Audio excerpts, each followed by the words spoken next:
Good morning अनुग्रह परिवार, फिर से और एक बार आपके सामने मैं उपस्थित हूँ परमेश्वर के वचन को बांटने के लिए। I am really excited for this time and for this season. ये जो समय में हम लोग अभी हैं, ये समय अनोखा है। ये समय में परमेश्वर कुछ अद्भुत कार्यों को कर रहा है। उसी लिए आज मैं आपको बताने चाहता हूँ, शेयर करना चाहता हूँ कि पवित्र आत्मा क्या कर रहा है, ये ऋतु क्या है। What is this season. এই সময়টা কি? যদি সময় আমরা বুঝতে না পারি তাহলে কিন্তু আমরা ঈশ্বরের ঋতুতে প্রবেশ করতে পারবো না। আজ সকালে আজকে পবিত্র আত্মা আমার অন্তরে কি বলেছে আপনাদের সঙ্গে আমি ভাগ করে নিতে চাই। Well, this is a season to rebuild the temple. ये जो ऋतु है ये परमेश्वर की दी हुई है। इसके पहले कोरोना आया, उसके पहले और भी जो महामारियाँ, लोग मरे, फाइनेंशियल लॉसेस हुआ, और इनफैक्ट कोरोना गया नहीं, बट इसके बीच में परमेश्वर इस ऋतु में अपनी बेदारी को लाने चाहते हैं।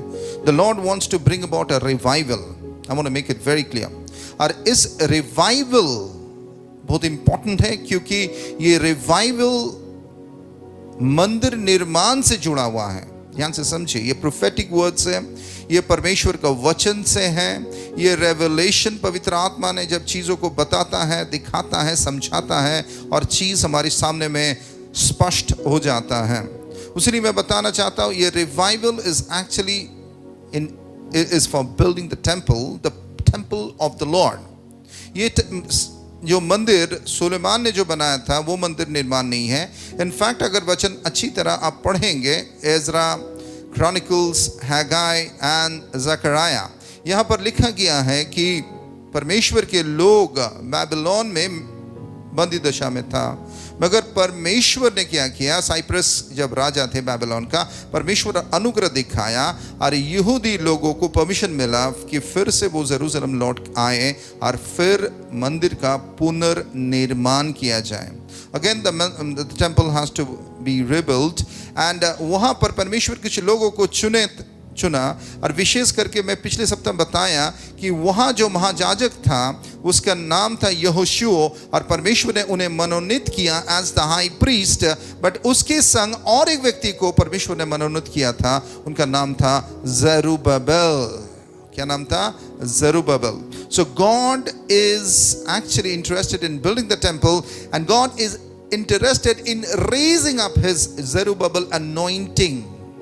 जरुब्बाबेल एक चरित्र था, मगर उसके ऊपर जो अभिषेक था वो परमेश्वर की दी हुई थी।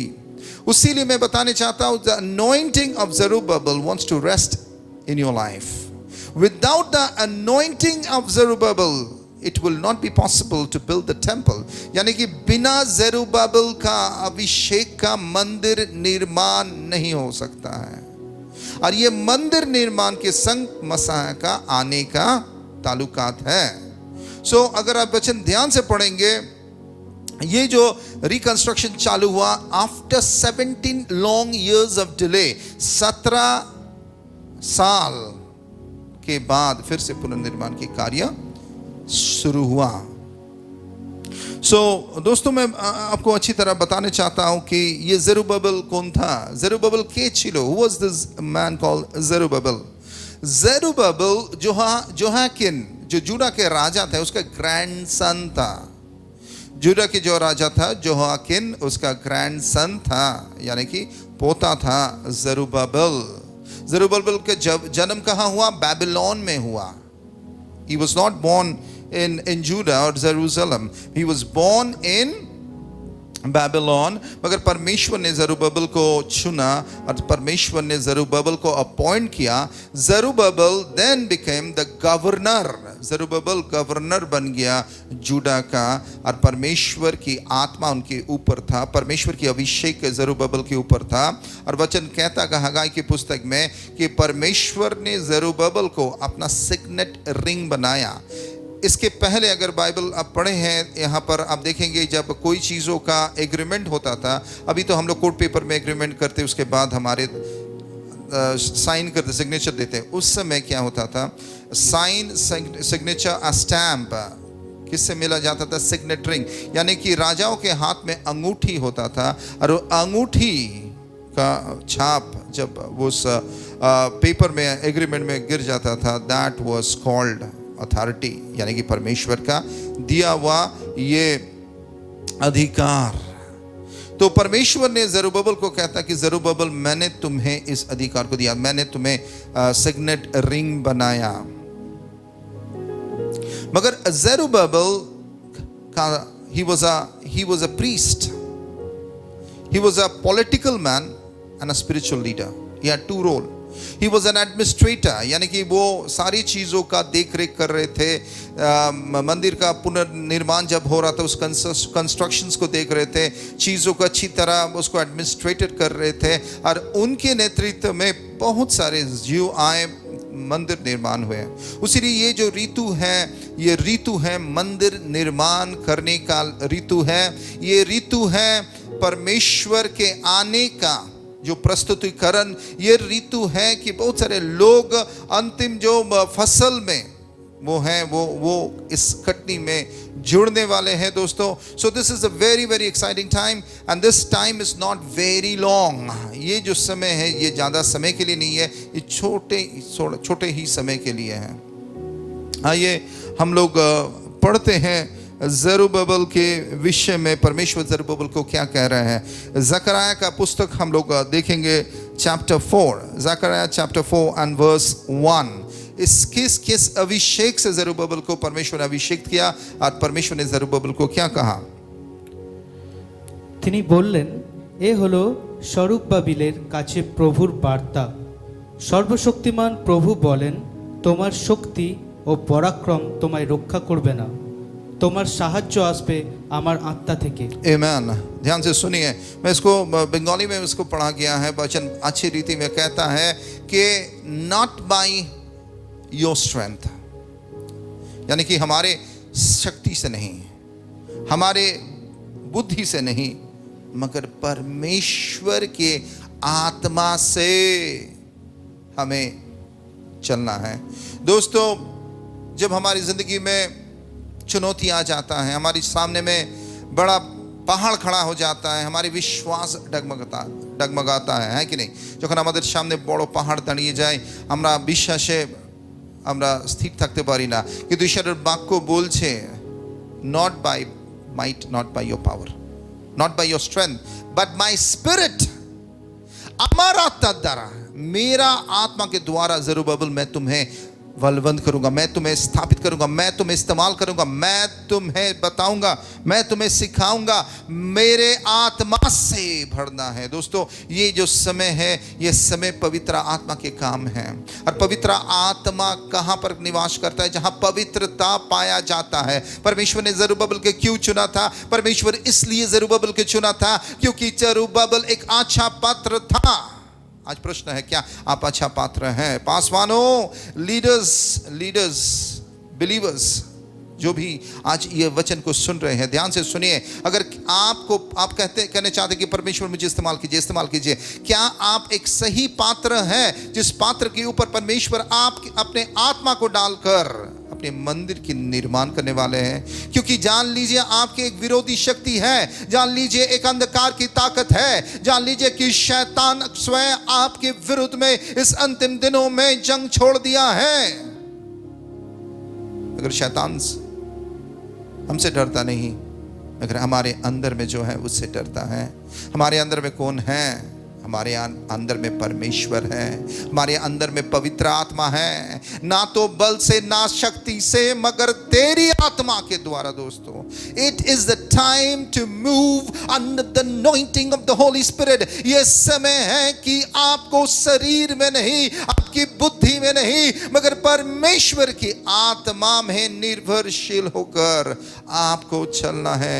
इसीलिए दोस्तों, I want to tell you that in this last time परमेश्वर चाहता है कि उनके आत्मा के सामर्थ्य से आप भरे रहिए। ओके, और जब आप परमेश्वर की आत्मा के सामर्थ्य में आप भरे रहेंगे, नेक्स्ट वर्स मैं पढ़ना चाहता हूं, तब क्या होगा?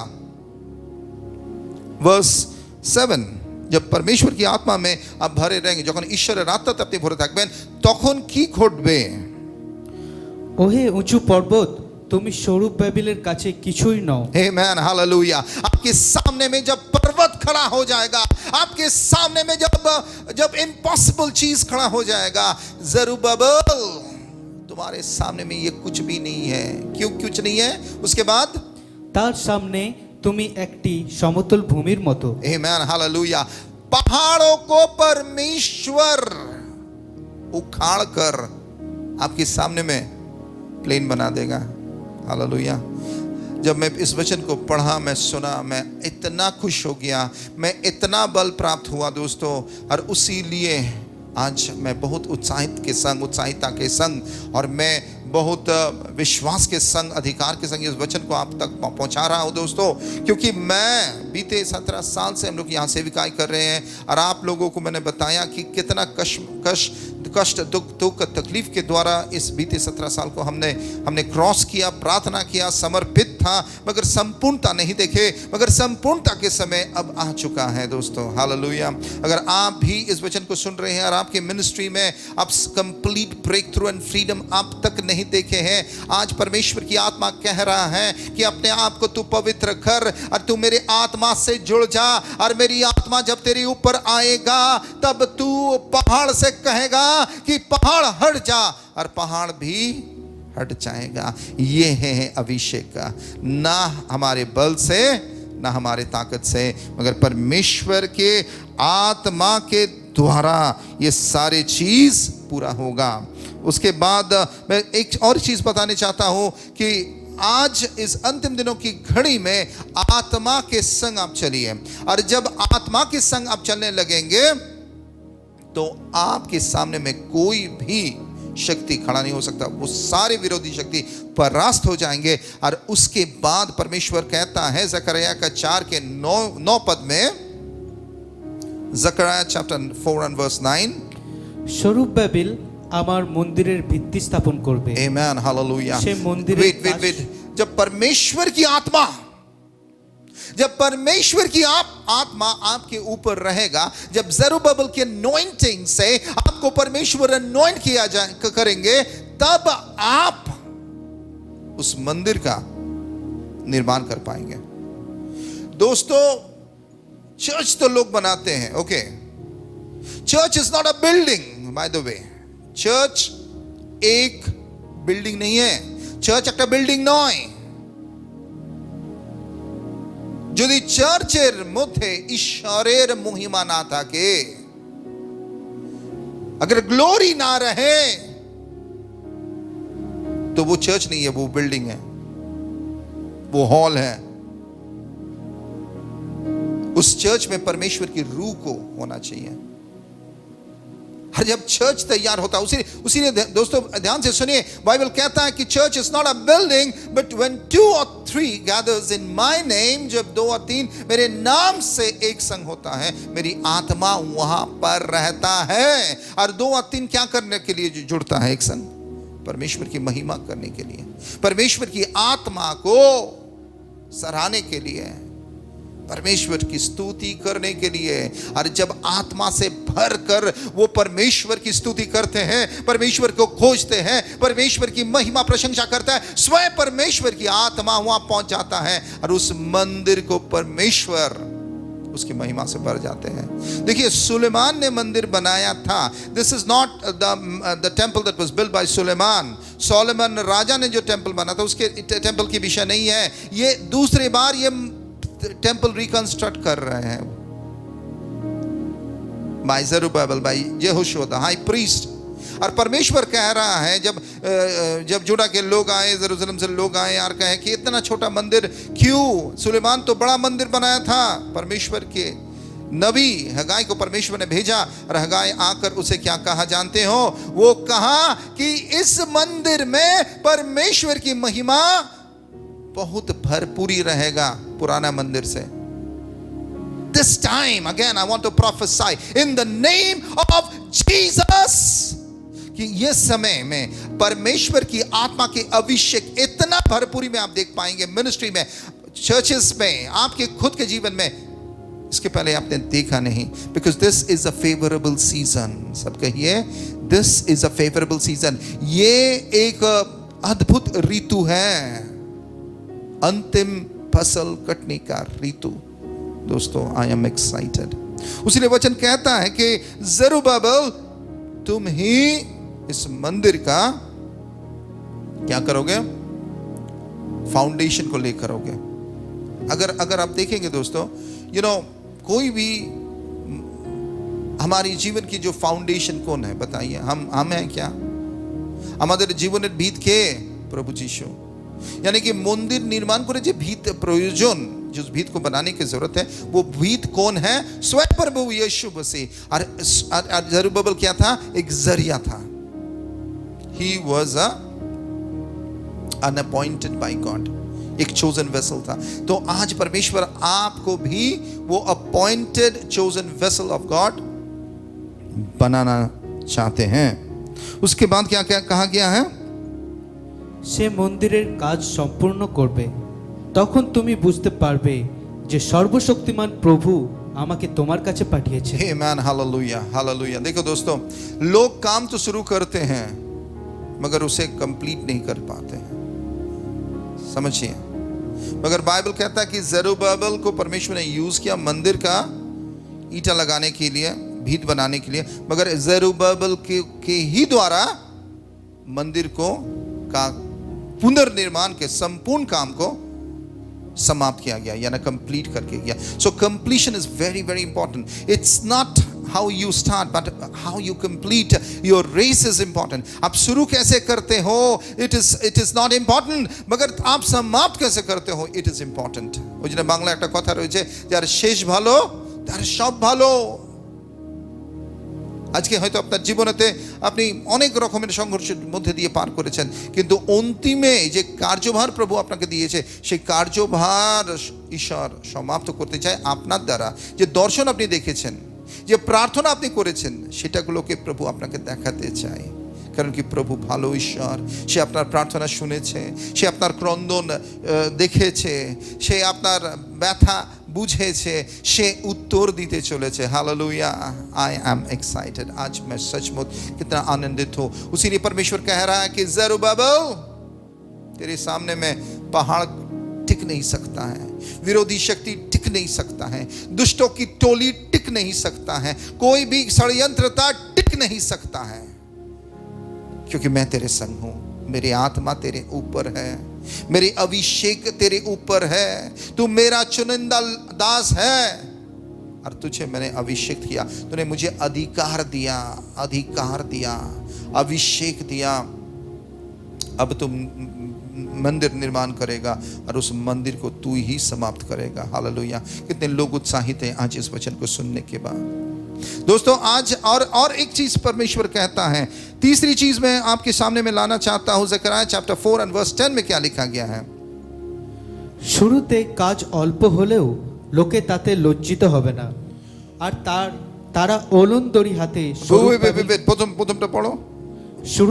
শুরুতে যদি কাজ অল্প থাকে লোকে তাতে লজ্জিত হবে না। वेट, अगर काम स्टार्टिंग में कोई भी चीज को अगर आप स्टार्ट करेंगे, एक दिन में आप उसको बना नहीं सकते हैं।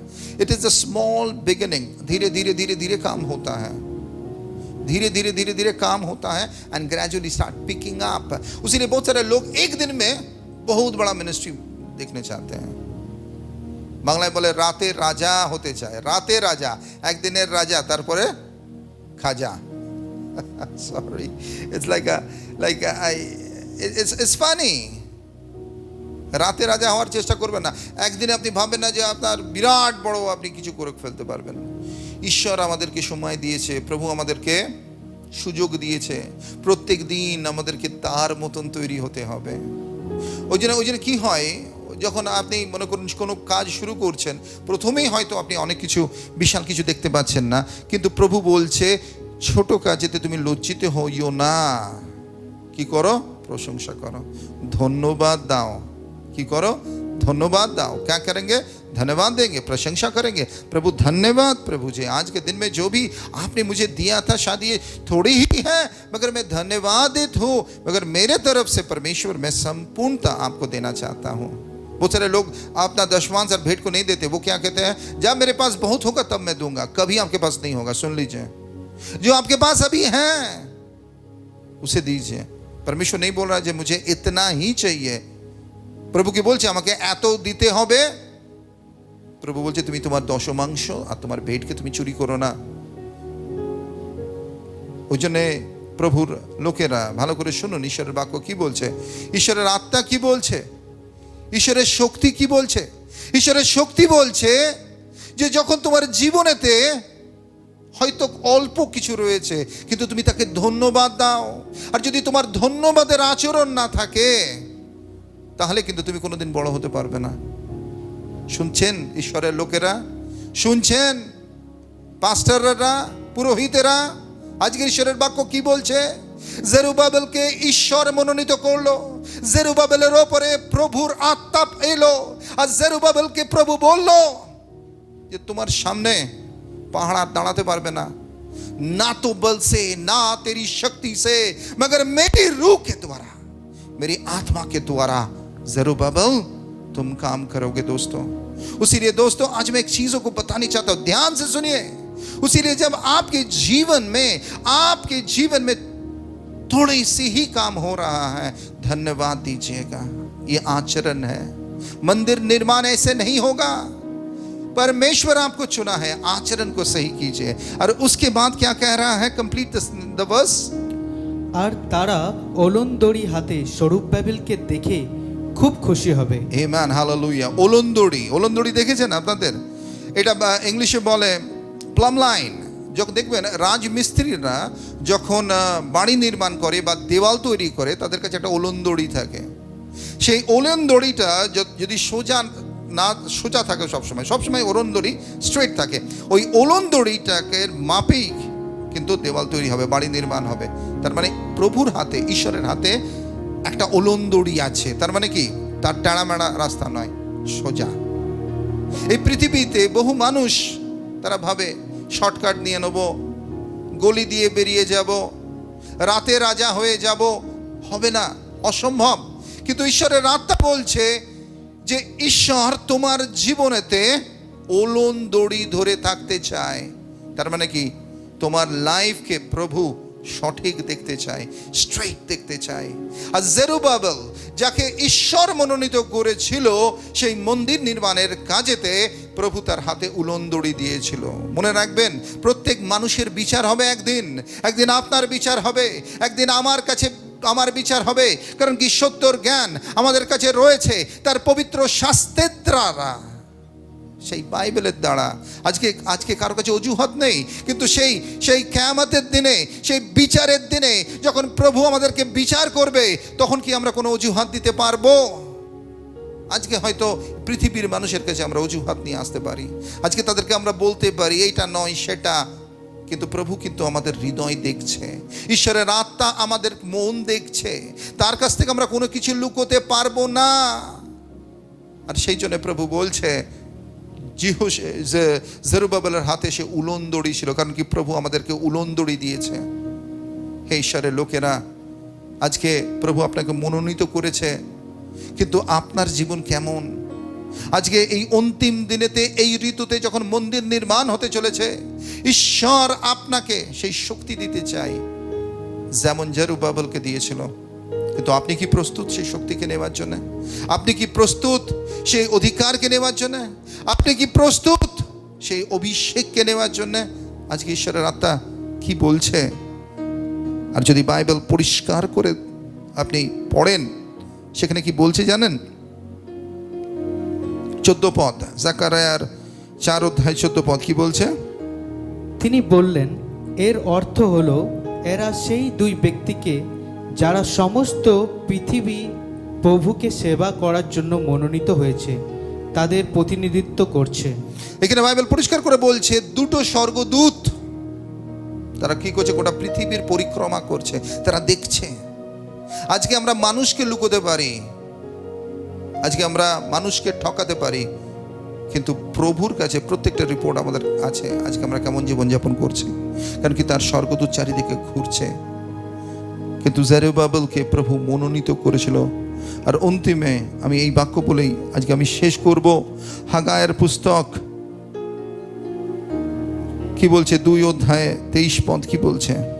প্রভু সর্বশক্তিমান এই সব কথা বলেন, সলটিয়েলের পুত্র সরুব্যাবিল, তুমি আমার দাস, আমি তোমায় মনোনীত করেছি। সেই সময়ে আমি তোমাকে মোহরাঙ্কিত আংটির ছয়ের মতো করে দেব। আমেন। মৌরাক্ষিত আংটি, ভালো করে শুনবেন, যেটাকে আমি ইংরেজিতে বলছিলাম সিগনেট রিং। কি বলছে যে জেরুবাবেল, আমি তোমাকে মনোনীত করেছি আর তোমার হাতে যে আমি আংটি দিয়েছি। আগেকার দিনে আমি আবার বলছি, যখন এগ্রিমেন্ট হতো বা রাজারা তাদের আংটি কি করতো, ছাপ দিয়ে দিত। রাজার আংটির ছাপ মানে সেটা হচ্ছে নিয়ম কানুন হয়ে গেল, কারণ তার কাছে সে অধিকার ছিল।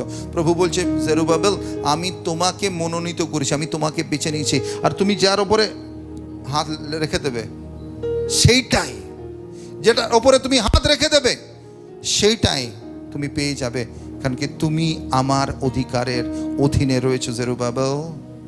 হে পাস্টারেরা, বিশ্বাসীরা, লিডার্সরা, খ্রিস্টের সন্তানেরা, আজকে ভালো করে শুনুন। আজকে প্রভু আপনাদের সেবায়, আপনাদের ব্যক্তিগত জীবনেতে অদ্ভুত কার্য করতে চলেছে।